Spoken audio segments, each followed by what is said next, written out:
It's your girl, Dr. Tarika Lewis, otherwise known as Dr. Lou, your partner in success and progress. And I help people transfer their lives, careers, their businesses, and their relationships. I repeat that. I help people transform their lives, careers, businesses, and relationships. Around here, we use knowledge, awareness, and education, and so much more. And I can't wait to share just a little bit of time with you today. I'm so glad you joined me today. I know it's been a while, but as you can imagine, things have been crazy both in my personal world and out there in the rest of the world where people are dealing with what they're dealing with. So thank you so much for spending some time with me this afternoon. I am going to get in and get out as I usually do. I want to share some things with you that I think are going to be incredibly valuable. And as always, I want you to like this, share this, and subscribe to my YouTube channel if you haven't already done so. I'll make sure that the handle to all of my social media contacts is in the description of this video and in the first comment. So let's go ahead and get started. But before we do, please make sure to jump in the comments and let me know if you're watching this live or via the replay. I can't thank you enough for doing that. And let's go ahead and get moving. Today, we are going to be talking about 5 tips. I repeat, 5 tips to transform your family dynamics around school and to motivate your child. So, if you haven't already gotten there in the United States, we are hitting pretty close to spring. And what happens in spring is that kids tend to get, what we used to call spring fever back in the day. And I'm just double checking to make sure you guys can hear me as I go on.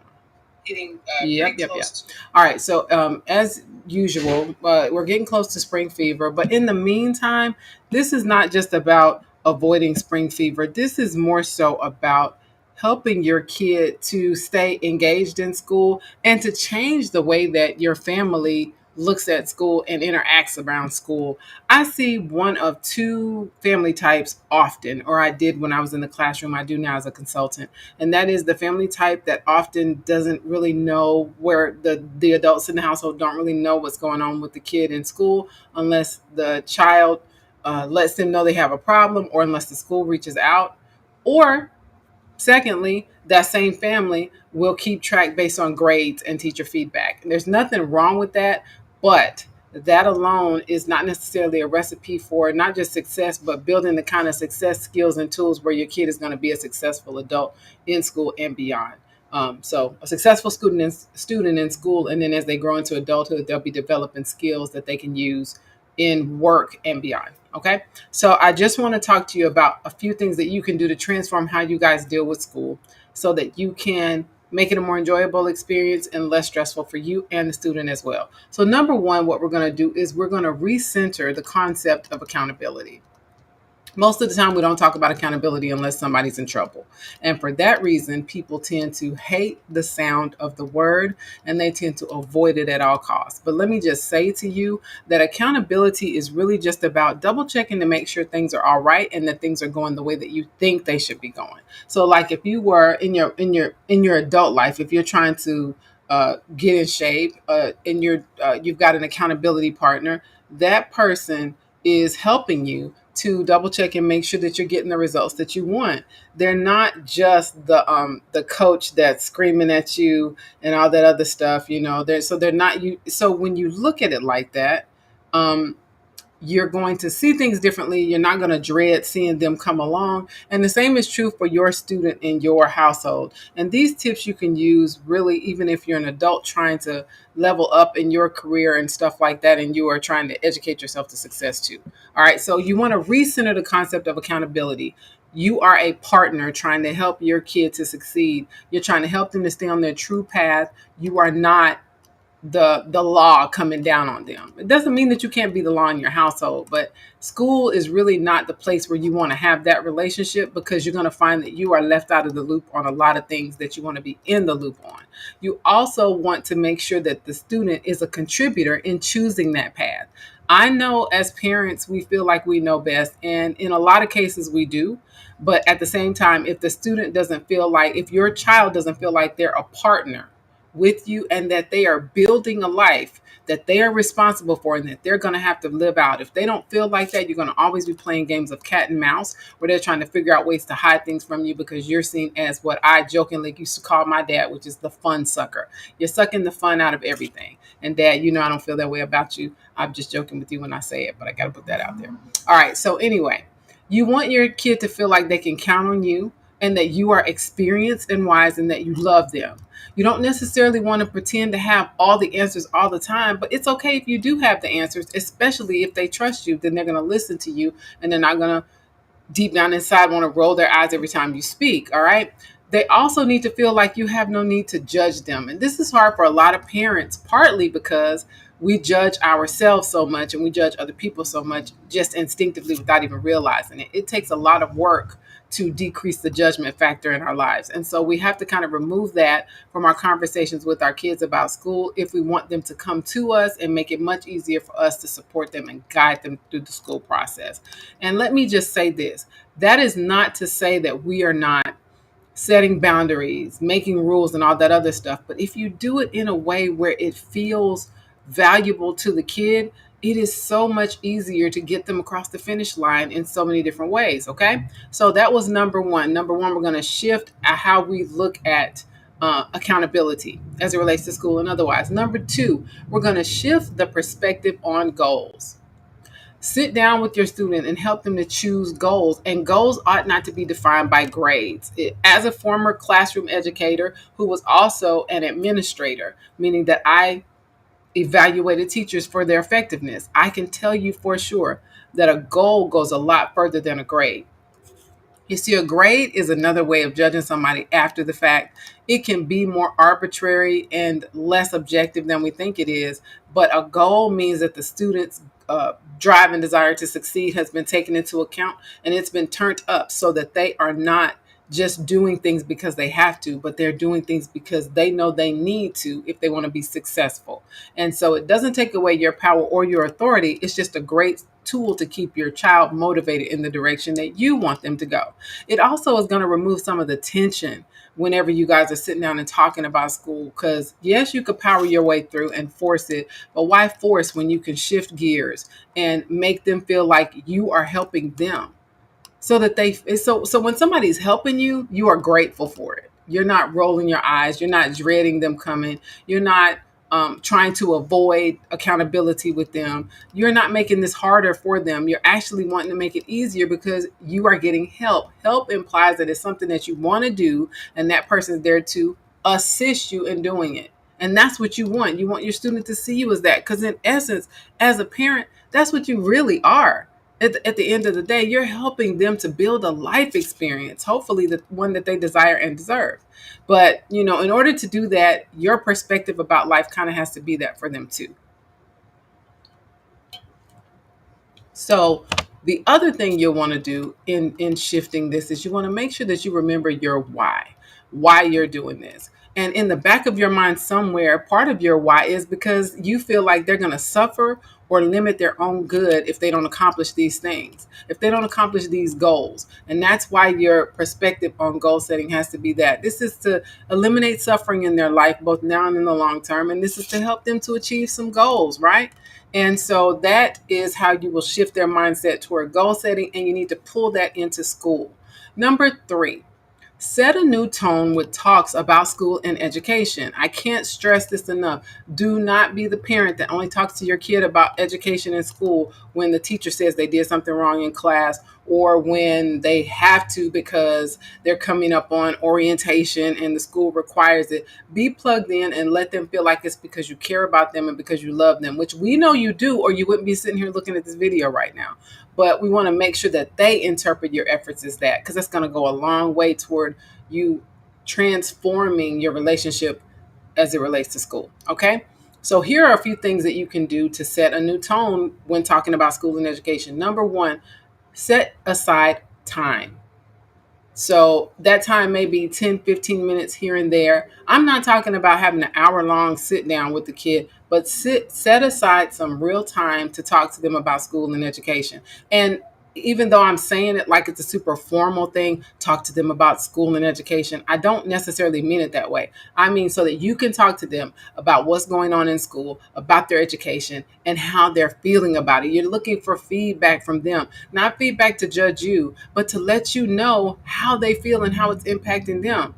Because if your feelings are all tangled up in some negativity about something, it's really hard to be successful at it. Imagine those areas at work where you've got issues going on and stuff like that. How effective are you? How excited are you to go to work? How easy is it to get people? How easy is it to get you to do what's needed so that the team succeeds at work if you are having issues at work and you're not happy about it? All right. So sit down together with your kid, give them real time. Pick a space that's neutral. Pick a space that's warm and welcoming to sit in your house. It doesn't have to be the dining room table or a certain space, but just pick a space that it feels good whenever you guys sit down together. And, sip some tea, drink a milkshake, eat a snack, make some cookies, do something to make it again feel lighter, and use this as quality time with your kid. It's going to make a difference. Think back to when you were working in an office, because a lot of us are working from home now. Maybe some of us still are working in an office. Those meetings that you did not want to go to anyway, but then you found out there were donuts or bagels or pizza. It just made it a little bit easier. It is hilarious how many adults get excited over food. Well, your kid is definitely going to do the same thing, or more so, in terms of being more willing to have these meetings with you if you do something to kind of make it more enjoyable for them. All right. Also, make this time their time. Even if your kid seems to be wanting to avoid you 24/7, you would be surprised how much warmer they would be towards you if they felt like on a regular basis you were setting aside some time for them. And school is a great excuse to do this. Now, again, don't over formalize it, but do make sure that school is a priority for and the topic of discussion for this 10 to 15 minutes or however long, and make it consistent. You want to do it on a regular basis, so it's their time, and you're going to do a separate window for each child. So if you got 2 or 3 kids, you want to make sure that you make this time for like 10 or 15 minutes, so it's something that you can actually do. And of course, you don't have to do it back to back. You don't have to do it on the same day, but you can. Like sometimes I'll just sit down at the dining room table. We'll have a snack sitting out there. I might have my computer or my iPad out there just because I may have been working on something else, and I'll just call each one by one. Now, on those days when I do that, I usually give them a heads up at the top of the day that we are going to meet about school this afternoon, and so just to make sure that they're ready. But the bottom line is when I call, they come down, they sit down, and we just start chatting. We just start talking about, so how are you? How are things feeling? We started off light like that, and then we get into, okay, so which classes are stressing you out? Which subjects are challenging? How are you? What are your grades looking like? You see how deeply grades are buried in there, because it's not all about grades. Okay, we are not living for the judgment of somebody else to tell us whether we succeeded or not. We're trying to gain the knowledge we need in order to be and do and to have what we want and to be successful at it. And when you reframe it like that and the kid feels empowered, they're going to have a more positive attitude about it. And I just can't think of a reason why you would rather have a negative attitude about school, or your kid to have a negative attitude, or why you would rather have a rigidly authoritarian approach to school that's going to require it to be different, when you can have it like this and make it a lot easier for everybody. So again, I would sit at the table, call them in one by one, and we have our time. I try to keep time, but of course, if we need to go longer because they're in the middle of talking to me about something, then of course I'll push the next one. But I treat it like a meeting in its framework, but within it, it's going to feel warm, welcoming, and inviting because I'm actually spending time with my kid. And it's a good thing to have that time set aside to feel like this is just another way that we're having some quality time. And it's going to make you more plugged into what's going on with school so that you don't hear about things as the last line of defense or after the teacher contacts you. Again, they're going to see you as an ally. I've been doing this for years. I have an adult son that's 27 years old. He's pursuing his doctorate right now, but I can remember when he was in middle school, he would make sure to step aside during the times he had a cell phone, or before that if he didn't. But he would, if something was going on at school, he was going to find a way to call me, and not to whine or to hide behind me, but to let me know. I just want to inform you, this is what's happening at school today. It may require me to do such and such. I may need you to bring me something, or This person totally misunderstood what I did. The bottom line is he wanted to be the person to inform me. And he usually gave me more information than the school by the time the school contacted me about it, which was good because to present your family as a united front and that you are plugged in and that you care about your kid, you're reasonable, rational, you listen to them, but at the same token, no mess will be taken by this household. It tends to make them treat your kid differently. As somebody that was behind the walls, that was working with those teachers and administrators, I can tell you from experience, your child will be handled differently in a positive manner. All right, so that was three, was to make sure that you're sitting down with your kid, taking the time to have these conversations. Now, man, making it a pleasant thing. Four, you want to do this regularly and consistently. Man, that might be a challenge at first, but I promise you it's going to get easier as the both of you see the value of this time. So by regularly and consistently, you got to do what works best for you and your family. Sometimes it may be weekly. And I say sometimes because at different times of the school year or at different times in your lives, it may need to be more often, it may need to be less often. But I recommend at least weekly. And remember, these can be quick touch bases. If it's something where they're busy, they got a lot going on with their project and you're busy too, then it's cool to just sit down really quickly and say, so how are things going? Is everything okay? All of your classes are doing such and such. You want to show me your grades because they can show you electronically now. And just like they're able to scroll on their smartphones for other things, let them bring their smartphone to this meeting and show you what's going on with school quickly, right? And if something doesn't look good, this is not the time to go off. This is the time to be like, why do you think this is? Okay. All right. So then we need to sit down again later and really take some time to either really study, set up a meeting with the teacher or whatever, whatever. But so you're going to treat this almost like a quick touch base meeting at the office. And the reason you're doing it this way is to take away the angst and the emotion of it all so that you guys can just get efficient about school. Okay, so then if it's, I don't recommend you doing it daily unless your family enjoys it that way. For some people, they like sitting down at the top of the day or at the end of the day to do this on a daily basis. Weekly may be easier for you to start.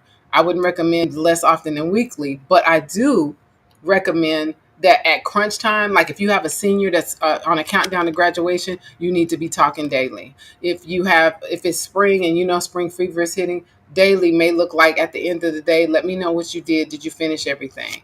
Projects due, big test time, all of that. And this goes without saying, but if you are homeschooling or distance learning or web-based learning online from home, these meetings are invaluable to keep you plugged in so that you can still get done all the stuff you need to do, but you know what's going on so you can support your kid when they need it. All right. And then fifth, the last tip is remember your purpose. The purpose of this meeting really kind of aligns with your purpose for why you're even hands on trying to make sure that you're supporting your kid and helping your kid to get an education. So the purpose of this meeting is to check progress along that goal of helping your kid to get a solid education and to prepare them for life and other life choices. But it's also, you're looking for ways that you can support the child that they may not see, that the school may not inform you, so that you can be there before it becomes a problem. Again, that's going to create trust and rapport between you and your kid that's going to be invaluable, and it's going to pay off in other ways. You're also keeping communication channels open. You're teaching them how to discuss goal setting. You're teaching them skills that they could use these same skills to run a business, as could you, because you need to know what's going on in your business, in your operation, in your life, or in their case, in their work, which is school, getting their education. That's their job right now.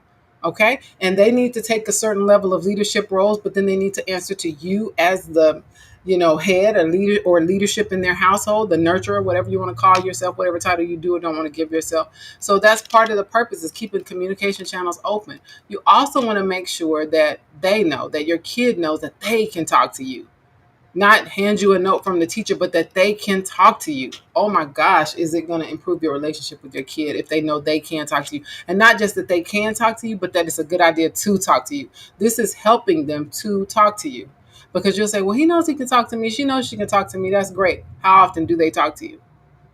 How often do you get or okay when you ask them how their day was? This is an opportunity to get more information out of them in a way that's going to feel more safe, pleasant, and comfortable for them. All right. You also want to make sure that they know that you're aware of what's going on. So this is done in addition to you making the teachers conferences or calling back the teacher when they ask. You want them to know that their word carries just as much weight as anybody else. That you are communicating with both them and the educator, and that they are just as important in this scenario, because you would be surprised how often kids forget that or doubt that.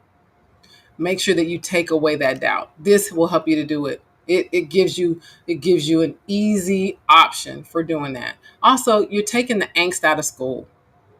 Take the anxiety out of it, take the stress out of it, and you're helping them to feel that you have their back. And they need to feel that. They need to feel it. They know it, but they need to feel it. For those of you in relationships with significant others, periodically you just need to feel that they love you. Whether it's because you need to hear it said, you need them to do something kind, you need to have a date night. Same is true with your kid. This gives you another option for doing it, so that school is not just a burden that you have to carry. See, some of us as adults, that's how we treat our jobs. So we expect school to be that way because it's just that way for kids, but it doesn't have to be.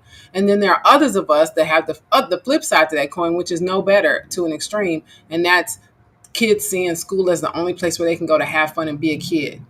Okay, you need to make sure that you kind of connect that with their whole being. And part of that is pulling yourself into their equation and pulling them into yours, so that y'all are talking as a team.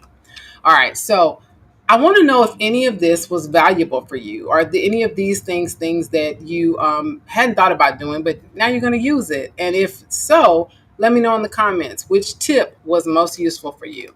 One, two, three, four, or five. Also, if you're already doing something similar to this, or something that you feel like serves the same purpose, let me know that in the comments too. And let me know how often you're doing it, because I'm just curious as to what other households are doing in terms of frequency. And you never know, you might be sharing something that can help somebody else.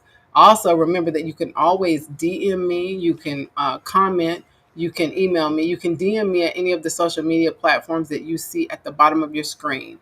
You can also comment below this video, and you can send me an email if you'd like. You'll see my email address right there at the bottom of the screen as well, if you have questions or anything else. So I just want to give you a heads up that in future lives, I'm going to be talking about a few topics that will help you to carry this out. If you think, oh, well, this sounds like a great idea, but it doesn't necessarily sound natural for my family, I don't know, or I don't know how I would implement this, I'm going to talk about some specifics that will really help you to do it in future lives. And the next one coming up for sure, I'll pick one or more of these. But then what I don't get in the next one, I'll be getting in the ones to come. So I'll be talking about what we bring to the table when we sit down, because we usually do sit down at a table, or we bring a tray over and we'll sit on the couch. I'll share some of the structure that we use to make it fruitful and fun, but not awkward. I'm also going to be talking about some topics that I'll use sometime to get the conversation rolling. But it's gotten pretty natural with us because we've been doing it for so long, and it will get natural for you too. That's my whole point. I'll also talk to you about how you can get the kids interested in these talks, so that at minimum, they are painless, but at maximum, they look forward to it and remind you, because they will feel overlooked if you don't get to these sit downs after a while. And that's a good thing. You want them wanting your time instead of avoiding your gaze. Also, I'll be sharing some of the tools that you can use to help you keep up with things, both in this situation, we're talking about dealing with your kids in school, but also just so that you can get things done in your life while balancing all these responsibilities. And this is extremely helpful for those of you that are considering homeschooling or doing an alternative form of education for your child. And I hate to use that term because alternative ed has such a negative connotation, but I don't just mean it that way. I mean it any way other than the typical brick and mortar where you drop your kid off and they sit down in school and you know nothing about it. So it may be that you're still sending them to brick and mortar school, but some things that you can do to make that more fruitful and useful. But it also is definitely for those families that are seeking to homeschool, to do things differently, and to take a different hand in shaping their child's life and their tooling for a better life. And I might also bring one of my kiddos to the meeting so that you can see it from a student perspective. I've got a teenager who's about to graduate. I also have an elementary school student who's been it was easy to implement these things with my younger child because I had been doing it with my older child for quite some time. Okay. So these are things about in the future. And I want you to let me know in the comments what you most want me to talk about next, whether it's one of those things that I mentioned, but you definitely want me to do that sooner rather than later, or If it is something totally you've been wondering about it and you think I might have some information on it, or something maybe that I've talked about briefly before, or something totally different, but you just want me to do the work and bring the finished product to you, I would be happy to do that. Just let me know. Again, you can DM me, you can message me, you can comment below this video, you can email me. All right. But do, do. I hate that I repeated that word, the kid in me. All right. Do reach out, do stay connected, do stay striving, and do stay achieving those goals. Until next time, thank you so much for spending this time with me. It's your girl, Dr. Tarika Lewis, otherwise known as Dr. Lou, your partner in success and progress. Remember, above all things, that I love you, I believe in you, and for now, I am out.